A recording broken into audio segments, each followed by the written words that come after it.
Allez, Chris, on te laisse la place. Que Dieu te bénisse, mon frère. La gloire au Seigneur. Je bénis Dieu pour ces moments. Je suis convaincu dans mon cœur que Dieu a un message pour toi. On ne fait pas des réunions pour dire de les faire, ni pour passer le temps. Mais on croit sincèrement que quand Dieu parle d'un endroit, il se passe des choses. On le dit souvent, Christ est le même hier, éternellement. Mais on ne le dit pas assez qu'il est le même aujourd'hui. On est conscient de ce qu'il est capable de faire. Mais aujourd'hui, il faut voir les choses que Dieu voudrait faire. On explique beaucoup de choses. On le dit, hein.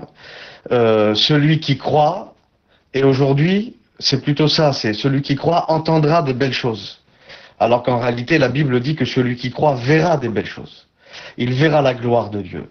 Que ce soit un problème intérieur, un problème physique, un problème qui est lié au plan de Dieu. On parle de souffrance, on parle de choses qui sont compliquées, c'est une réalité, on les vit. Mais Dieu, dans sa grâce, nous donne la capacité, amen, amen, il nous donne réellement de manière concrète la capacité de dominer sur toute forme d'adversité et de pouvoir accomplir vraiment le plan qu'il a pour nous. Si j'aurais un thème à donner ce soir, ce serait pour combattre de manière efficace, il faut qu'on connaisse le plan de Dieu sur notre vie. Pour combattre de manière efficace, il faut connaître le plan de Dieu de notre destinée. Et j'ai aimé la prière du frère Xavier. Au début, il a expliqué dans sa prière, il dit « Tu nous as fait riches ». Et ça, c'est une réalité. Tu nous as fait riches en Christ, nous avons tout reçu. Il y a un moment donné, il faut se poser des bonnes questions. Pourquoi un Dieu si saint, un Dieu si puissant? Je suis chrétien, né de nouveau. Le ciel vit en moi. Je suis sa demeure. Je véhicule à l'intérieur de moi la personne la plus puissante de l'univers. Pourquoi suis-je si faible? Pourquoi c'est toujours à refaire? Pourquoi? On le dit dans nos témoignages. Dans le monde, c'était toujours à refaire. Et j'aimerais qu'on se pose une vraie question. On fait pas toujours pareil, nous? On n'est pas toujours dans les mêmes travers? On répond pas toujours aux mêmes appels? Non. C'est possible. Et moi, je veux déclarer ce soir qu'à partir de ce soir, les choses vont changer. Les choses vont changer. Donald a dit ça dans sa prière. Il a dit, Seigneur, rien n'est impossible à toi. Rien n'est impossible à toi. Et ça, c'est une réalité. Une version de Bible dira que rien n'est impossible avec Dieu. Parce qu'aujourd'hui, on est conscient qu'il n'y a rien d'impossible pour Dieu. Mais j'aimerais te dire que l'homme et la femme qui vit avec Dieu, eh ben, il n'y a rien d'impossible aussi pour lui. Pourquoi? Parce qu'il décide, et ça c'est important de le réaliser, de mettre Jésus à sa place. Amen, de mettre Jésus à sa place. La Bible dit que dans le désert, le rocher les suivait. Et ce rocher était le Christ. Mais beaucoup sont morts au désert. Pourquoi? Parce que le rocher était derrière. Parce que le rocher n'est pas à sa place. Et aujourd'hui, il est temps. Il est temps, et c'est quelque chose que tu dois réaliser dans ton cœur. Dieu réclame sa place dans ta vie. Nous ne sommes pas nés de nouveau pour subir à nouveau. Nous ne sommes pas nés de nouveau pour être tristes à nouveau. Mais moi, la Bible me fait comprendre, et comme le frère disait tout à l'heure, il s'est fait pauvre pour nous enrichir. Ça veut dire ce qui nous condamnait aujourd'hui. Nous ne sommes plus dépendants de la condamnation, mais nous avons réalisé, amen, que nous sommes aimés sans condition. Et que Dieu a préparé des plans d'avance. Et Donald l'a dit, il est important, et ce soir je veux que ce soit une réunion comme ça, qu'on ne laisse pas l'avantage à Satan. Parce que Dieu, à travers Jésus, j'aimerais te le dire, n'est pas venu vaincre Satan pour lui-même. Parce que Dieu avait déjà vaincu Satan. Il l'avait déjà jeté du ciel. Mais Dieu, en Jésus, est venu sur terre, dans les mêmes conditions que toi, dans la même nature que toi, pour te montrer que c'était possible. Et il l'a vaincu une deuxième fois pour toi. Donc tu combats un ennemi qui est déjà vaincu et qui ne va pas lui te combattre, mais il va user de ruses, il va user de manœuvres, il va user de plans. Et la connaissance que la Bible parle ne parle pas d'une connaissance intellectuelle. Il faut bien comprendre qu'aujourd'hui, Voilà. On est des chrétiens, on a des réunions, on a de l'enseignement, il y a toute une panoplie de serviteurs de Dieu qui nous enseignent exactement qu'est-ce qu'il faut faire ou qu'est-ce qu'il faut pas faire. On est au courant qu'il faut plus boire. On est au courant qu'un sachet de cocaïne, il faut plus l'avoir dans la poche. On est au courant qu'il y a certains péchés que on peut plus vivre avec ça parce qu'on est des enfants de Dieu, on est nés de nouveau. Mais il y a des choses qui sont tellement subtiles. Et je me rappelle que Jimmy avait dit ça une fois un matin à la convention. Il avait parlé de la vraie connaissance. Et il avait dit ça. Il avait dit, si ta connaissance ne te pousse pas à vivre l'expérience,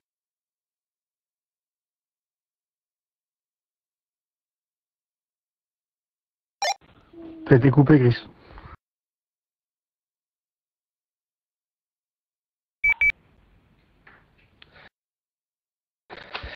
Jimmy, je disait ça dans une convention. Il disait, si ta connaissance ne te pousse pas à vivre une expérience, ta connaissance ne sert à rien. Ta connaissance est vaine. Et pourtant, c'était l'homme de la connaissance qui était en train d'expliquer ça. En fait, il était en train de nous expliquer qu'il peut y avoir des croyances basées sur des connaissances, mais qui restent des connaissances intellectuelles. Des connaissances où on va développer certaines choses, où on va occuper un temps, où on va recevoir des amens. Mais la vie des gens ne change pas. Mais nous, aujourd'hui, nous sommes appelés à faire en sorte que la vie des gens change. Quand Jésus dit que celui qui possède le Christ sera réellement libre, c'est parce qu'il veut nous faire comprendre qu'il y aura des fausses libertés. On peut croire d'être libre, on peut croire d'être au bénéfice du ciel, mais au bout d'un moment, il faut que je me pose des questions. Si mes genoux sont toujours à terre, est-ce qu'elles sont parce que j'ai envie de prier ou d'être dans la présence de Dieu, ou alors est-ce que c'est échec sur échec? Faut pas oublier une chose, la Bible dit ça, c'est que quand Satan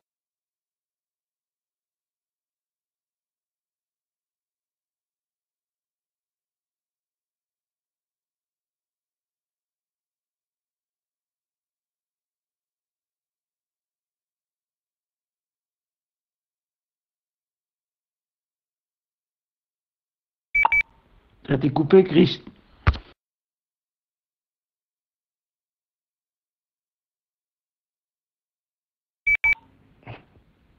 C'est pour ça que c'est important de comprendre véritablement quel est le plan que Dieu a pour nous. Quel est le plan que Dieu a pour toi. Parce que Satan va user de manœuvres et de choses très subtiles pour te détourner du plan. Mais je prie pour qu'à partir de ce soir, les choses changent. Parce qu'il y a un objectif dans la volonté de Dieu. La Bible dit ça dans le livre de Jérémie, chapitre 29 et verset 11. Il dit, je connais moi, les desseins que j'ai formés à votre sujet, qui sont des desseins de paix et non de malheur, afin de vous donner un avenir. C'est important de considérer cette parole. Il dit un avenir, et dans le texte original, on dit pas et de l'espérance, mais on dit fait d'espérance. Ça veut dire que la nature de cet avenir, il est fait d'espérance. Ça veut dire qu'il y a de l'espoir, ça veut dire qu'il y a de la solution, ça veut dire qu'il y a des guérisons, il y a des délivrances, il y a une motivation, il y a des exaucements. Le verset 10, juste avant, il dit que Dieu interviendra personnellement sur nous et il va accomplir à notre égard sa parole. Et j'aimerais dire quelque chose sans choquer personne. Dieu pourrait cesser d'être Dieu s'il ne ferait pas en sorte que sa parole s'accomplisse. Mais c'est important de considérer que Dieu ne peut pas cesser d'être Dieu. Et la Bible dit que Dieu veille sur sa parole, mais il veille aussi sur l'accomplissement de sa parole.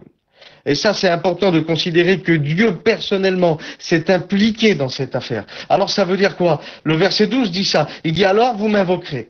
Et vous pourrez partir, ça veut dire vous pourrez revenir. Et il dit, vous intercéderez, ça veut dire vous rentrerez dans une relation avec moi.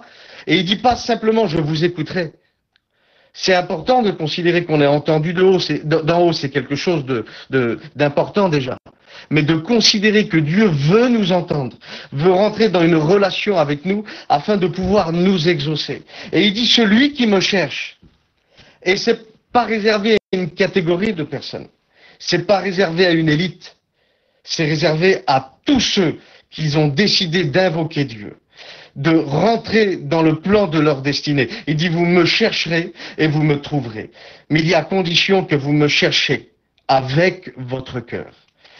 C'est pas une affaire d'essayer d'imiter la vie de quelqu'un. C'est pas l'affaire d'essayer d'épouser la vision de quelqu'un. Parce que la Bible dit que dans la chambre haute, il y avait là 120 personnes et sur chaque tête, il y avait une flamme. Sur chaque tête, il y avait un appel.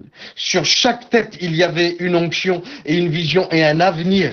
Et c'est important de le considérer. Verset 14, il va dire ça. Je me laisserai trouver par vous. Et ça, c'est quelque chose d'extraordinaire. Une fois qu'on a trouvé Dieu, qu'on est au bénéfice de sa parole, qu'on a compris quelle était la volonté de Dieu pour notre vie, la Bible dit qu'à travers toi, tu seras une source de bénédiction afin que même les gens de chez toi qui sont captifs, il dit afin que même les gens de chez toi qui étaient captifs, tu peux les ramener aussi dans la bénédiction.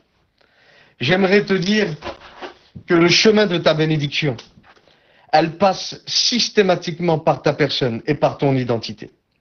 On voit Bartimée. Il n'a pas fait une prière spéciale, mais il a prié avec ses mots.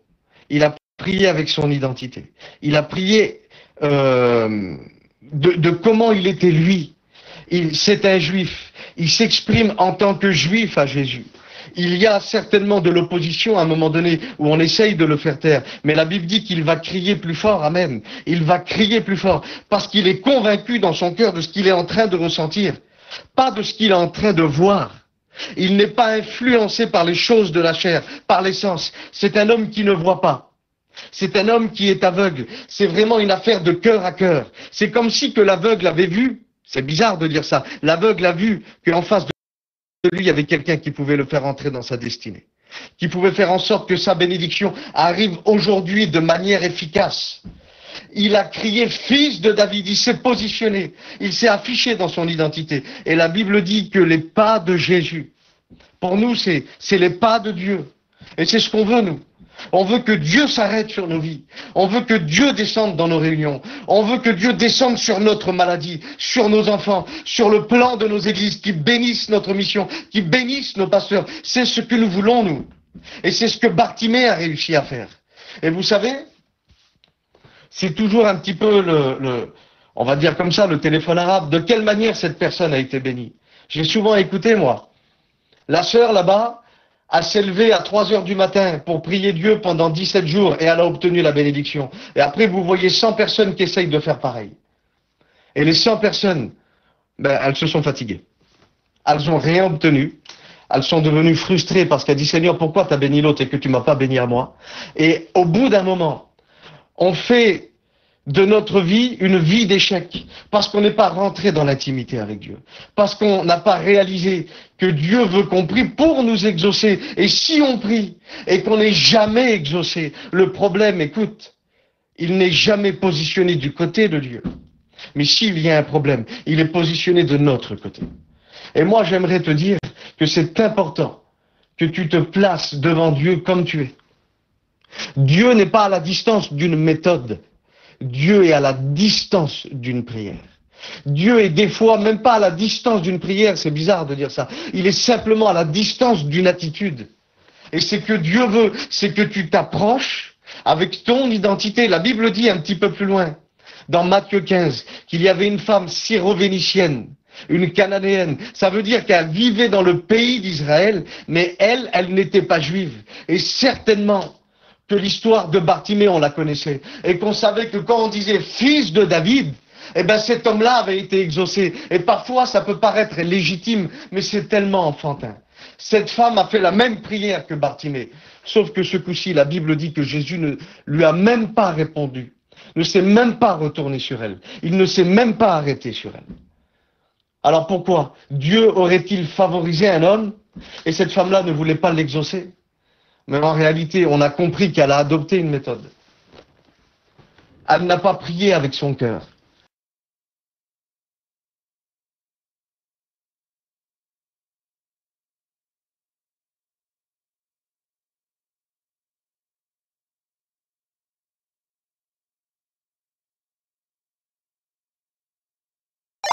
À couper Christ.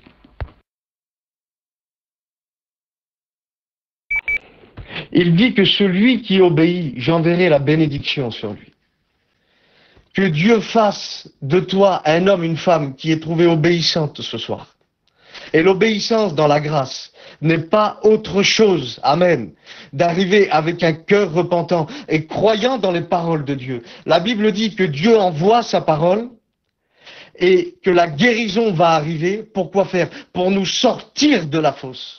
Parce que ce soit une maladie corporelle ou une maladie dans l'âme ou dans l'esprit, quelque chose qui veut te séparer de Dieu et bloquer ta vie, elle a pour but cette maladie, cette oppression, cette fausse croyance, de t'emmener dans un tombeau, de faire de toi un chrétien mort, de faire de toi une femme morte, où on est capable de dire le mardi soir dans la réunion d'évangélisation, Dieu m'a béni, et si j'aurais su, j'aurais donné ma vie à Dieu avant. Et le dimanche matin au culte, on écoute la même personne dire « Seigneur, j'en peux plus, tu vois comment c'est dur ». On témoigne par anticipation, en disant qu'on a la paix et la joie, en espérant l'avoir, alors qu'on ne la manifeste pas.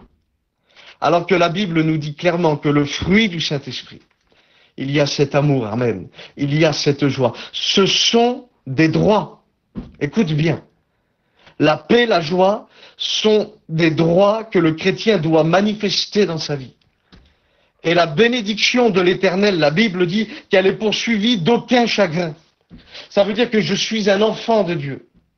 Et quand le chagrin essaye de venir sur moi, quand l'incrédulité, les amertumes, les colères, ces choses-là veulent bloquer ma vie pour me ramener en arrière, je dis que c'est un passager clandestin dans ma vie et qu'elle n'a rien à faire là. Parce que si je suis en Christ, la Bible dit, Jésus le dira lui-même, vous les bénis de mon Père. Et il dit dans sa prière, quand vous prierez, vous direz, notre Père qui est aux cieux, que ton nom soit sanctifié. Ça veut dire que la manière que tu t'adresses à Dieu, la manière que tu adresses ta volonté en face de celle de Dieu, ne doit pas être la même. Ne doit pas être la même que quand tu es dans ton foyer, que quand tu es avec tes parents, que quand tu es au travail, que quand tu as des relations avec les uns et les autres. Non, quand tu te places devant Dieu, tu dois réaliser qu'il n'est pas n'importe qui et qu'il veut faire de toi une personne qui soit véritablement au bénéfice de la joie du salut. Et cette femme a changé sa prière. Cette femme a changé son attitude. Elle est venue telle qu'elle était. Et la Bible dit que Jésus l'a regardée, s'est arrêté sur elle. Et il lui a dit, femme, ta foi a fait en sorte que tu es devenue une femme qui a été exaucée. Tu peux retourner chez toi, tu as été exaucée.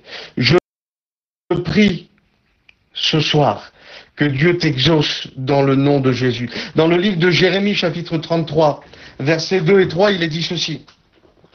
Ainsi parle l'Éternel qui a fait ces choses. Et quand il dit il a fait ces choses, il parle de la terre. Et par définition, la terre, il parle de l'Adam. Il parle de l'être humain.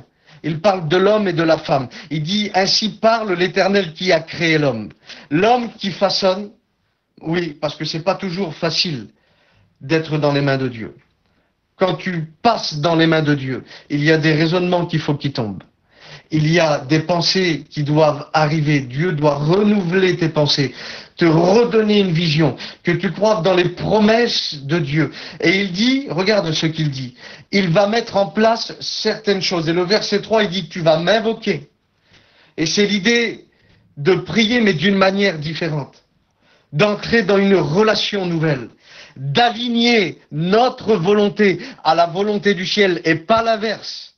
Dieu ne se posera jamais sur notre volonté. Mais nous devons, amen. Excusez-moi, ça capte mal. Nous devons aligner notre volonté à la volonté du ciel. Et il dit ceci, quand tu vas m'invoquer de cette manière, je vais te répondre. Et il dit, je vais t'annoncer des grandes choses qui étaient cachées, des choses que tu ne connais pas. Et j'en arrive à mon point. Trop de chrétiens tâtonnent à gauche, à droite, parce qu'ils ne savent pas à quoi Dieu les a appelés. Parce qu'aujourd'hui, on croit que pour travailler pour Dieu, il faut tout de suite prêcher. Un homme disait ça, le frère, ça y est, parce qu'il a une Bible, a fait à peu près 7 kilos, il l'a dans la main, ça y est, il peut prêcher, il peut partir, il s'est levé pour servir Dieu. Et l'autre, il disait, attendez, on vient de le baptiser, laissez-le sécher un petit peu quand même. Et ça, ce sont des réalités. Tout le monde n'est pas appelé à prêcher, mais tout le monde est appelé à travailler pour Dieu. Il y a des gens qui sont appelés à prêcher. Il y a des gens qui sont appelés à enseigner. Il y a des gens qui sont appelés à témoigner. Il y a des personnes qui doivent servir dans le temple par des jeûnes et des prières. Amen. Il y a des personnes qui doivent faire du porte-à-porte. Il y a des personnes qui doivent rentrer dans une intimité. Il y a des personnes qui doivent rentrer dans une intimité avec Dieu afin qu'ils prient pour leurs serviteurs de Dieu. Il y a toute une panoplie d'appels et des dons spirituels que Dieu voudrait nous communiquer. Et c'est ça, de l'invoquer pour savoir où Dieu nous veut. Et une fois que tu sais où Dieu t'attend, tu t'attends plus à savoir si tu dois aller à gauche ou à droite. Tu t'attends plus si tu dois savoir si tu acceptes cette épreuve ou si tu dois refuser cette épreuve. Ce qui a permis à Joseph de tenir dans sa citerne, de tenir dans sa prison, c'est parce qu'il avait reçu une vision de Dieu. Il s'était attaché à ses rêves. Il s'était attaché à la destinée que Dieu lui avait communiquée dans ses rêves. Et c'est important de te rappeler peut-être des prophéties que tu avais reçues au départ. Et ce n'est pas parce que tu les as pas vues s'accomplir aujourd'hui qu'elles ne vont pas s'accomplir demain. Mais le fait de demeurer dans le doute et de tâtonner, c'est comme si que c'est toi qui repousses cette promesse. Et ton appel est bloqué dans les airs. Et ce soir, si tu crois, amen, la gloire de Dieu va être ton partage. Tu vas rentrer dans ton positionnement, dans ton appel. Ce qui a permis, écoute ça, si tu comprends ça, c'est extraordinaire. Ce qui a permis à Jésus de passer le test de Gethsémané, c'est qu'il était conscient qu'il ne devait pas mourir à Gethsémané. Jésus devait mourir à la croix. Et quand vous regardez l'épisode de Gethsémané, jamais Jésus a posé une question à Dieu en lui demandant est-ce qu'il serait possible. Quand vous lisez les évangiles, les 3 évangiles où il parle de Gethsémané, les fins de phrases sont ou des points d'exclamation. Ça veut dire que Jésus était en train de crier parce que la coupe de la mort était en train de le réclamer. Et la chair était tellement sous une oppression que la mort était en train de peser sur lui, qu'il a dit ma volonté, ma chair me dit que je vais mourir là. Mais lui, parce qu'il était conscient qu'il ne mourrait pas à Gethsémané, il a dit Père, je suis venu pour faire ta volonté. Et moi, je ne meurs pas à Gethsémané. Je veux que tu éloignes cette coupe de moi. Et ta volonté, c'est que je meure à la croix. Et la Bible dit, Amen, que Jésus a été exaucé, que cette coupe est partie, qu'un ange est venu le fortifier. Et on connaît la suite. Il a pu aller jusqu'à Gethsémané. Il a pu passer Gethsémané. Amen. Il a pu passer Gethsémané parce qu'il était dans l'obéissance. Et il a été jusqu'à la croix. Amen. Alléluia. Connaître sa destinée va faire en sorte qu'on va pouvoir mieux vivre l'épreuve. On va savoir si on l'accepte, cette épreuve, ou on va savoir si on la refuse. Ésaïe chapitre 45 et verset 3. Dieu parle et il dit ça. Je te donnerai des trésors enfouis. Ça veut dire qu'ils sont cachés. Il dit ce sont des richesses qui avaient été dissimulées. Je ne sais pas si vous réalisez, ce sont des richesses, des promesses que Dieu avait fait à notre égard, qui ont été dissimulées par les ténèbres. Oui, il y a des destinées que les ténèbres ont bloquées, que les ténèbres ont enfouies, que les ténèbres ont enterrées. Et le mot ténèbres en hébreu n'est pas toujours significatif des démons. Le mot ténèbres veut aussi dire ignorance. Et un chrétien qui est dans l'ignorance et qui n'est pas rentré dans la connaissance est un chrétien qui est bloqué. Alors tu es sauvé, mais tu souffres. Alors que Dieu, Amen, a une destinée merveilleuse pour toi. L'évangile de Jean, chapitre 1, verset 5, il dit ceci. Il dit, la lumière brille, Amen. Et elle brille où? Dans les ténèbres. Il dit, elle est venue dans le monde, et les ténèbres, et une version dira, ne l'ont pas accueillie. Mais le texte original ne dit pas ça. Il dit, la lumière brille dans les ténèbres. Et cette lumière, elle est venue dans le monde. Amen. Et bien sûr que ça parle de Jésus. Et il dit, les ténèbres, le texte original dira, n'ont pas réussi à la vaincre. Les ténèbres n'ont pas réussi à l'étouffer. Les ténèbres n'ont pas réussi à la dominer. Et quand je regarde la parole que Jésus a dit à l'Église, qu'il dit à ses disciples, qu'il a dit à toi, ma sœur, qu'il dit à toi, mon frère, qu'il dit à toi, serviteur de Dieu, tu es une lumière qui doit briller au sein des ténèbres. Et tu es venu dans le monde, tu es apparu dans le monde, tu es né de nouveau, amen, au sein des ténèbres. Et les ténèbres n'auront pas la capacité, amen, parce que Jésus l'a dit, de te vaincre. Ils n'auront pas la capacité de t'étouffer. Et ils n'auront pas la capacité de te dominer. Non, ça ce n'est pas l'héritage d'un chrétien. Tu véhicules à l'intérieur de toi la personne la plus puissante de l'univers. Et quand Jésus fait quelque chose, quand Jésus dit quelque chose, ces choses-là vont s'accomplir. Et si tu as été bloqué depuis des mois, des années, que Dieu t'avait promis des choses, Dieu t'avait promis la conversion de tes parents, Dieu t'avait promis la délivrance de tes enfants, ce n'est pas parce qu'ils ne sont pas encore libres qu'ils ne vont pas être libres. Amen. Nous sommes, et c'est les paroles de Jésus, la lumière du monde. Amen. Amen. J'étais dans un hôpital. Je ne prêchais pas encore l'évangile, mais Dieu m'avait appelé. J'étais dans un hôpital. Je ne prêchais pas encore l'évangile, mais j'avais reçu l'appel au ministère. Dieu m'avait appelé. Et j'ai perdu en pratiquement 1 an. J'ai fait pratiquement 1 an d'hôpital. Plus de 45 kilos. Et la mort me réclamait. La mort me réclamait. Les médecins ne me donnaient pas de solution. Et le traitement que j'avais pour ma maladie, c'était de ne pas manger et de ne pas boire. Alors j'étais déshydraté et je perdais des kilos et des kilos et des kilos et des kilos. J'étais arrivé à peu près où je faisais 45 kilos. Et je me rappellerai toute ma vie, j'ai pris le téléphone un jour et j'ai téléphoné à mon ancien. Et j'ai dit, John, je vais mourir. Je dis, la mort me réclame. Mon corps ne tient plus. Je vois mes parents qui pleurent, je vois ma femme qui pleure, je vois toute ma famille. Je dis, je vais mourir. Et John m'a dit quelque chose. Il m'a dit, Chris, Dieu t'a appelé au ministère? Je dis, oui, John. Mais il dit, c'est pas cohérent. Il dit, parce que tu n'as jamais prêché encore. Et là, j'ai compris quelque chose. C'est que c'était une forme de Gethsémané pour moi. Et j'ai dit, Seigneur, je peux pas mourir. Parce que ta parole a dit que j'allais prêcher l'évangile. Et je n'ai pas encore prêché. Donc tant que je ne prêche pas, je ne peux pas mourir. Et ça fait de ça 8 ans, 9 ans maintenant. Dieu m'a sorti de là. Dieu m'a fait réaliser, à partir du moment où j'ai refusé ma situation, parce que j'étais conscient de l'appel que j'avais reçu dans mon cœur, que je ne pouvais pas mourir dans cet endroit-là. Et je me suis vu comme Joseph. J'ai pu atteindre le but parce que j'ai cru dans le rêve que Dieu m'a donné. J'ai pu atteindre mon objectif. Pour quelle raison? Parce que j'étais conscient de où Dieu m'attendait. Et j'aimerais te poser une question. Où est-ce que Dieu t'attend? Est-ce que Dieu t'avait promis une guérison? Est-ce que Dieu avait dit que tes enfants allaient se convertir? Est-ce que Dieu avait dit sur ta famille, oui je le dis, sur ta famille, qu'elle serait une famille qui appartiendrait entièrement à Dieu?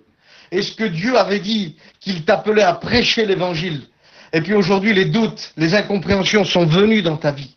La mort t'a réclamé, l'incrédulité t'a entouré. J'aimerais prier pour toi. J'aimerais prier pour toi. Je vais prier pour que Dieu te révèle, ou alors que Dieu te rappelle quel est le plan de Dieu pour ta vie. J'aimerais que là où vous êtes, je prends 2 minutes les frères si je peux, j'aimerais que là où tu es, tu fermes tes yeux. Tu fermes tes yeux. Si tu peux, tu lèves tes mains là où tu es. Symbole de victoire. Quand je lève mes mains vers Dieu, moi je suis en train de dire à Dieu, je me rends. Seigneur, je me rends, c'est toi qui vas diriger ma vie, c'est toi qui dirige toutes choses. Je vais prier pour vous, pour que Dieu vous rappelle ou qu'il vous communique là où il vous attend. Seigneur Jésus, nous venons devant toi. Nous sommes conscients que les ténèbres n'ont pas voulu que cette réunion. Je suis conscient que les ténèbres n'ont pas voulu que cette réunion se fasse. Mais je bénis le nom de Dieu, parce que ta parole a été annoncée. Maintenant, Père, je te demande d'envoyer, Seigneur, de communiquer ta pensée à tes serviteurs et à tes servantes, de savoir à quoi tu les appelles. Si tu les appelles à prêcher, si tu les appelles à témoigner, si tu les appelles à exhorter, si tu les appelles à intercéder, si tu les appelles à devenir des diacres ou à aller dans la rue, frapper aux portes, expliquer aux gens que tu es vivant et que tu n'as pas changé, que tu reviens et que tu veux aimer les hommes davantage, Seigneur. Maintenant, reçois là où tu es ce que Dieu te communique. Reçois là où tu es ce que Dieu te communique. Dans le nom de Jésus, tout ce qui veut bloquer ta compréhension, maintenant c'est cassé dans le nom de Jésus. Terminé. Tu as dit, Père, dans ta parole, que tu as envoyé ta parole et que tu révélerais ta volonté. Révèle ta volonté, Seigneur, à ton Église. Merci pour ce que tu es en train de faire, Père. Dans le nom de Jésus. Dans le nom de Jésus. Dans le nom de Jésus. Je vous encourage que si vous avez reçu ce soir, à le dire à vos pasteurs et tout de suite, à entrer dans l'appel que Dieu vous a donné. Que Dieu vous bénisse. Donald, je te redonne la parole.